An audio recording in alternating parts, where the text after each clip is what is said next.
Hi, എല്ലാവർക്കും എൻ്റെ YouTube ചാനലിലേക്ക് സ്വാഗതം. അപ്പം ഇന്ന് നമുക്ക് ഒരു ലഞ്ച് വ്ലോഗ് ചെയ്യാം. അപ്പം ഇന്നത്തെ ലഞ്ചിന് മീൻകറിയുണ്ട്. മീൻകറി ഞാനൊരു തേങ്ങ വറുത്തരച്ച ഒരു അയലക്കറിയാണ് വയ്ക്കാൻ പോകുന്നത്.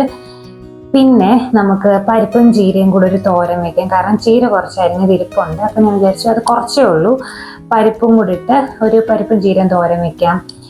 പിന്നെ നമുക്ക് ഒരു ഒഴിച്ചുകറി, വെള്ളരിക്കയും പടവലങ്ങയൊക്കെ കൂടെ ചേർത്തൊരു ഒഴിച്ചുകറിയും കൂടെ, ഒരു പുളിങ്കറി പോലെ, അല്ലെങ്കിൽ മാങ്ങ ഇരിപ്പുണ്ട്, മാങ്ങ ഇട്ടൊരു കറിയോ അങ്ങനെ എന്തെങ്കിലും ആക്കാം.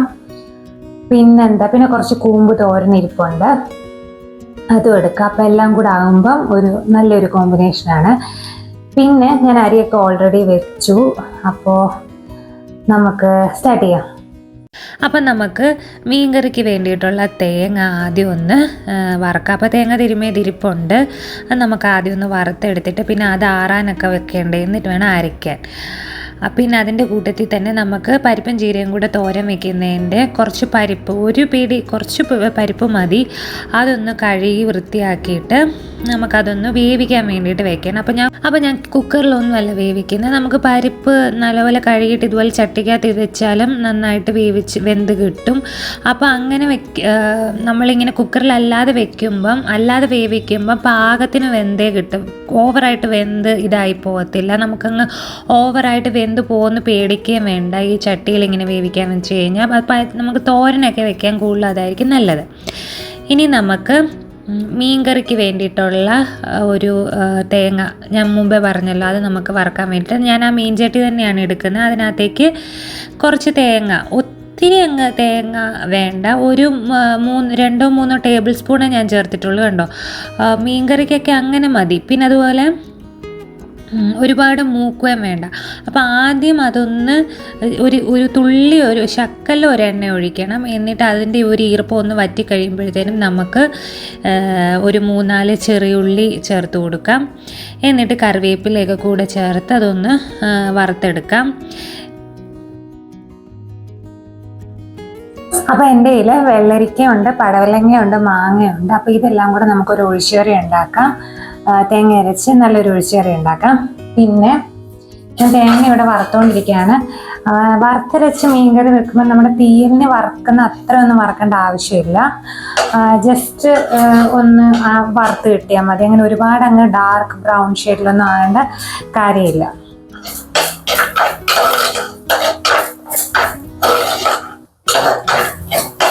ഒരു ബ്രൗൺ ഷെയ്ഡിലേക്ക് പോകുന്ന സമയത്ത് നമുക്ക് കുറച്ച് ഉലുവയും ഒക്കെ ചേർത്ത് കൊടുക്കാം. അപ്പോൾ ഒരു 1/4 ടീസ്പൂൺ ഉലുവയും പിന്നെ ഒരു 1/2 ടീസ്പൂൺ കുരുമുളകും ഒക്കെ ചേർത്ത് കൊടുത്താൽ നല്ലതായിരിക്കും ഈ മീൻ കറിക്ക്. അപ്പം അതും കൂടെ ചേർത്ത് കുറച്ചുകൂടെ ഒന്ന് മൂപ്പിച്ച് കഴിഞ്ഞിട്ട് നമുക്ക് പൊടികളൊക്കെ ചേർത്ത് ഇതങ്ങ് ആറാൻ വേണ്ടിയിട്ട് മാറ്റി വെക്കാം. അപ്പോൾ ആ ഒരു സമയത്ത് ഞാൻ ആ തേങ്ങ വറക്കുന്ന സംഭവം ലോ ഫ്ലെയിമിലാണ് വെച്ചിരിക്കുന്നത്. അപ്പം ഞാൻ അതിൻ്റെ കൂട്ടത്തിൽ തന്നെ ഈ വെള്ളരിക്കയും പടവലങ്ങയൊക്കെ ഒന്ന് കട്ട് ചെയ്ത് വെക്കുകയാണ്. പക്ഷെ അങ്ങനെ വെക്കുമ്പോൾ സൂക്ഷിക്കണം, ഇടയ്ക്കിടയ്ക്ക് നമ്മളിങ്ങനെ ഇളക്കി കൊടുത്തുകൊണ്ടിരിക്കണം. അപ്പോൾ ഞാൻ വെള്ളരിക്കയും പടവലങ്ങയും മാങ്ങയും കൂടെ ഉള്ള കറിക്കുള്ള സംഭവം കൂടെ ഞാനൊന്ന് ഒരുക്കി വെക്കുകയാണ്. അപ്പം നമ്മുടെ തേങ്ങയൊക്കെ ഏകദേശമൊക്കെ ഒന്ന് മൂത്ത് കഴിയുമ്പോഴത്തേക്കിനും നമുക്കൊരു 1-1.5-2 ടീസ്പൂണോളം മുളക് പൊടിയും 1 ടീസ്പൂൺ മല്ലിപ്പൊടിയും 1/2 ടീസ്പൂൺ മഞ്ഞൾപ്പൊടി ഇത്രയും ചേർത്ത് കൊടുക്കുക. മുളക് പൊടി ഞാൻ പച്ചമുളകും ചേർക്കുന്നുണ്ട്. അപ്പം അതനുസരിച്ച് ചേർത്ത് കൊടുത്താൽ മതി. നിങ്ങളുടെ എരിവിന് ആവശ്യത്തിന് അത്ര മുളക് പൊടി ചേർത്ത് കൊടുക്കാം. ഞാൻ അങ്ങനെ പറയത്തുള്ളൂ, കാരണം ഞാൻ ഒത്തിരി അങ്ങ് എരിവാക്കത്തില്ല, അതുകൊണ്ടാണ്. പിന്നെ ഇതിലേക്ക് നമുക്ക് പടവലങ്ങയും മാങ്ങയൊക്കെ കൂടെ ഒന്ന് വേവിക്കാൻ വേണ്ടിയിട്ട് വെക്കുക. അപ്പം അതിങ്ങനെ കട്ട് ചെയ്ത് സാധാരണ ക്യൂബ്സായിട്ട് ഇങ്ങനെ കട്ട് ചെയ്തങ്ങ് ചട്ടിക്കകത്തിട്ട് ആദ്യം വേവിച്ചെടുക്കാം. അപ്പോൾ പിന്നെ അത് വെന്ത് ഉപ്പും മഞ്ഞൾപ്പൊടിയും മുളക് പൊടിയും കൂടെ ചേർത്താണ് വേവിക്കാൻ വേണ്ടിയിട്ട് വെക്കുന്നത്. അപ്പോൾ അത് നമുക്ക് ഇപ്പുറത്തെ ബർണറിലേക്ക് എല്ലാം കട്ട് ചെയ്തതിന് ശേഷം വെക്കാം.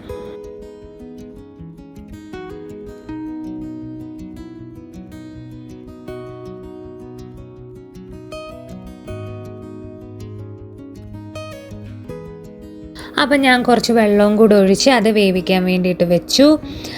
ഇനി നമുക്ക് അടുത്ത പരിപാടി എന്ന് പറയുന്നത്, നമ്മുടെ തേങ്ങ ഞാൻ ആറാൻ വേണ്ടിയിട്ട് വെക്കുക. അതുകൊണ്ട് ലാസ്റ്റിലെ ഞാൻ മീൻകറി വെക്കുന്നുള്ളൂ. അത് ആറിയിട്ടൊക്കെ നമുക്ക് അരച്ചെടുത്ത് മീൻകറി പിന്നെ പെട്ടെന്നാവും. നമ്മുടെ പരിപ്പ് ഇവിടെ വെന്തുകൊണ്ടിരിക്കുകയാണ്. അത് നമുക്ക് വലിയ ഫ്ലെയിമിലേക്ക് വെക്കാം. അപ്പോൾ അത് വേഗം വെന്ത് കിട്ടും. ചീര പിന്നെ ഓൾറെഡി അരിഞ്ഞ് വെച്ചിരിക്കുന്നതുകൊണ്ട് കുഴപ്പമില്ല. അപ്പോൾ അത് പെട്ടെന്ന് ആക്കാൻ പറ്റും. ഇനി നമുക്ക് ഇതിൻ്റെ ഒരു അരപ്പ് അരയ്ക്കണം. പിന്നെന്താണ്, ഇത് ചീര തോരന് വേണ്ടിയിട്ടുള്ള വെളുത്തുള്ളിയും പച്ചമുളകും കൂടെ ഞാൻ ചതയ്ക്കുകയാണ്. എരിവിന് ആവശ്യത്തിനുള്ള എരിവിന് ആവശ്യത്തിനുള്ള പച്ചമുളകും 2 വെളുത്തുള്ളിയും കൂടെ ചതച്ചാൽ മതി. ഇനി ഞാൻ വീണ്ടും ഫ്ലെയിം മാറ്റി, കാരണം നമുക്ക് ചീര തോരന് വേണ്ടിയിട്ട് ചീര ആദ്യം ഒന്ന് വേവിക്കണം. അപ്പോൾ ആ സമയം കൊണ്ട് പരിപ്പ് ഓൾറെഡി കുറച്ച് വെന്തിരിക്കുകയാണ്. ഇനി സ്വല്പം നേരം കൂടി ഇരുന്നാൽ മതി. അപ്പോൾ ഞാൻ ചീര അങ്ങ് കടു വറുത്ത് ചീര വെന്ത് കഴിയുമ്പോഴത്തേനും നമ്മുടെ പരിപ്പും ഏകദേശം നന്നായിട്ട് പാകത്തിന് വെന്ത് വറ്റി വരും. അങ്ങനെ കുഴഞ്ഞു പോകാത്ത രീതി വരും. പിന്നെ ഇത് കടുകും മുളകും കറിവേപ്പിലയും ഇട്ട് കടു വറുത്തതിന് ശേഷം നമ്മൾ അരിഞ്ഞു വെച്ചിരിക്കുന്ന ചീരയും ചേർത്തു, വെളുത്തുള്ളിയും പച്ചമുളക് ചതച്ചതും കൂടെ ചേർത്ത് ഉപ്പും ചേർത്ത് നമുക്കത് അടച്ച് വെച്ച് വേവിച്ചെടുക്കാം. അത് വെന്ത് വരുമ്പോഴത്തേനും പരിപ്പ് കൂടെ ഇപ്പം റെഡിയാകും. ഇനി പരിപ്പിൻ്റെ ആ ഒരു വെള്ളം ഒന്ന് വറ്റി കിട്ടിയാൽ മതി. അപ്പോൾ പരിപ്പ് കറക്റ്റായിട്ട് വെന്ത് കിട്ടും.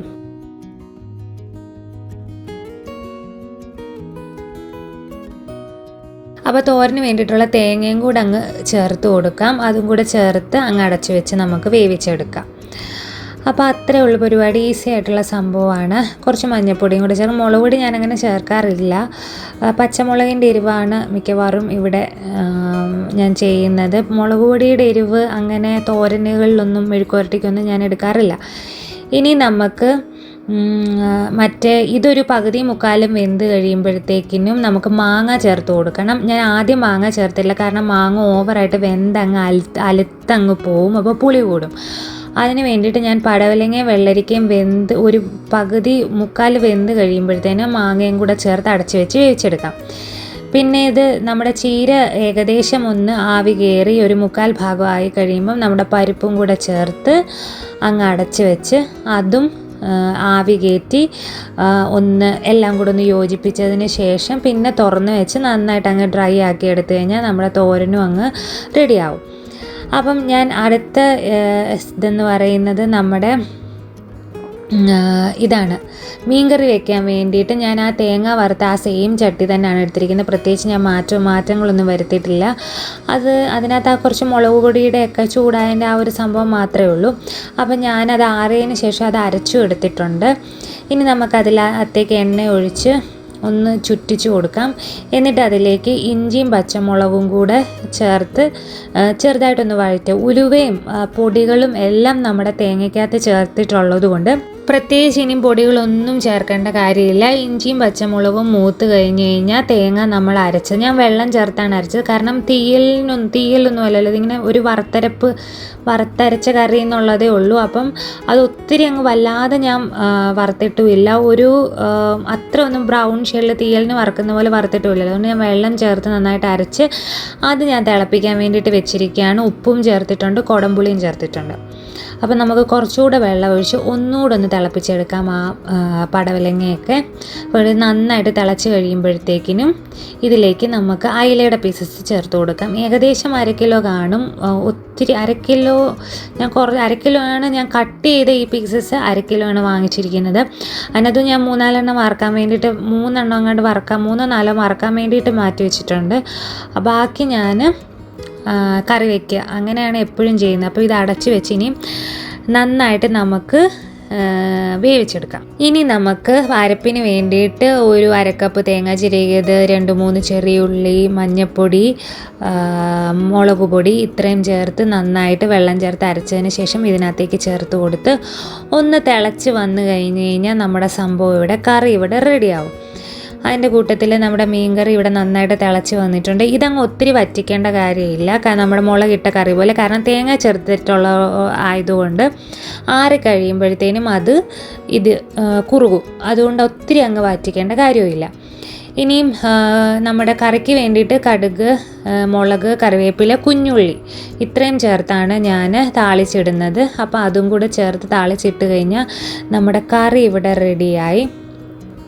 പിന്നെ നമ്മുടെ മീൻ കൂട്ടാനും ഏകദേശമൊക്കെ റെഡിയായി, കണ്ടോ നന്നായിട്ട് തിളച്ചുകൊണ്ടിരിക്കുകയാണ്. ഒത്തിരി ഇളക്കണ്ട, പൊടിഞ്ഞു പോകും. പക്ഷേ ഒരു രീതിയിൽ അങ്ങ് കുത്തിയൊന്നും ഇളക്കല്ല, ഒരു രീതിയിൽ അങ്ങ് ഇളക്കുക, അത്രയേ ഉള്ളൂ. അല്ലെങ്കിൽ ഇങ്ങനെ ചുറ്റിക്കുക. ഞാൻ കുറച്ചുകൂടി ഉപ്പ് ടേസ്റ്റ് ചെയ്ത് കഴിഞ്ഞ് ഉപ്പും കൂടെ നോക്കി. പിന്നെ ഞാൻ കുറച്ച് വെള്ളം കൂടെ ഒഴിച്ചു. കാരണം ഇതിന് കുറച്ച് വെള്ളം ഒഴിച്ചില്ലെങ്കിൽ എന്താ പറ്റുമെന്ന് വെച്ച് കഴിഞ്ഞാൽ ഭയങ്കരമായിട്ട് കുറുകിപ്പോവും, ഒത്തിരി അങ്ങ്, കാരണം തേങ്ങ ചേർത്തിട്ടില്ല അതുകൊണ്ട്. അപ്പോൾ ഞാൻ വിചാരിച്ചു കുറച്ചുകൂടെ ചൂടുവെള്ളം ചേർത്ത് ഒന്നുകൂടെ ഒന്ന് തിളപ്പിച്ച് അങ്ങനെ ആക്കി എടുക്കുക. അപ്പോൾ ആറിക്കഴിയുമ്പോൾ നല്ല പരുവത്തിനിരിക്കും. പിന്നെ കൂമ്പ് തോരൻ ഞാനൊന്ന് ചൂടാക്കി എടുത്തു. ഞാൻ പറഞ്ഞിട്ടുണ്ടായിരുന്നല്ലോ കൂമ്പ് തോരൻ ഇരിപ്പുണ്ട്. നല്ല ഭംഗിയിലിരിക്കുന്നു ഇല്ലേ നമ്മുടെ കറി. ഇനി അത് ഇളക്കണം. ഞാൻ ആ ഭംഗി കണ്ടുകൊണ്ട് ഇളക്കാതിരിക്കുകയായിരുന്നു. അപ്പം നമ്മുടെ മീൻ കറി ഇവിടെ സെറ്റായിട്ടിരിപ്പുണ്ട്. ഇത്രയും ഞാൻ ഗ്രേവി, വറുത്തരച്ച കറിക്ക് ഞാൻ ഇത്രയും ഗ്രേവി വെക്കും മീന്, കാരണം അല്ലെങ്കിൽ ഒട്ടും ഇല്ലാതായിപ്പോൾ. പിന്നെ അല്ലെങ്കിൽ ആ തേങ്ങ വറുത്തതിൻ്റെ ആ ഒരു ഇത് മുന്നിട്ട് നിൽക്കും, അതുകൊണ്ടാണ്. പിന്നെന്തായിരുന്നു ഇനി അടുത്തത് നമ്മുടെ തോരൻ എല്ലാം ചൂടായി. കൂമ്പ് തോരൻ അത് ഇന്നലെ വെച്ചാണ്. നമ്മുടെ പരിപ്പും ചീരയും, പരിപ്പാണ് ചീരക്കാട്ടിലും കൂടുതൽ. ചീര വെന്ത് കഴിഞ്ഞപ്പോഴത്തേനും ചീര കുറവായിരുന്നു, പരിപ്പായിരുന്നു കൂടുതൽ. അങ്ങനെ നമ്മുടെ ഊണൊക്കെ റെഡിയായി. അടിപൊളി കോംബോയാണ്. വറുത്തരച്ച അയലക്കറി എനിക്ക് ഭയങ്കര ഇഷ്ടമാണ്. അല്ല, വറുത്തരച്ച മീൻകറികളൊക്കെ എനിക്ക് ഭയങ്കര ഇഷ്ടമാണ്. എനിക്കിഷ്ടമല്ലാത്ത കാര്യങ്ങളൊക്കെ വളരെ ചുരുക്കമാണ്. മിക്കവാറുള്ള കാര്യങ്ങളൊക്കെ എനിക്ക് ഇഷ്ടമാണ് ഫുഡിൻ്റെ കാര്യത്തിൽ. അപ്പോൾ ഊണ് ഇതൊക്കെയായിരുന്നു. ഇന്നത്തെ ലഞ്ച് കോംബോ എല്ലാവർക്കും ഇഷ്ടപ്പെട്ടെന്ന് പ്രതീക്ഷിക്കുന്നു.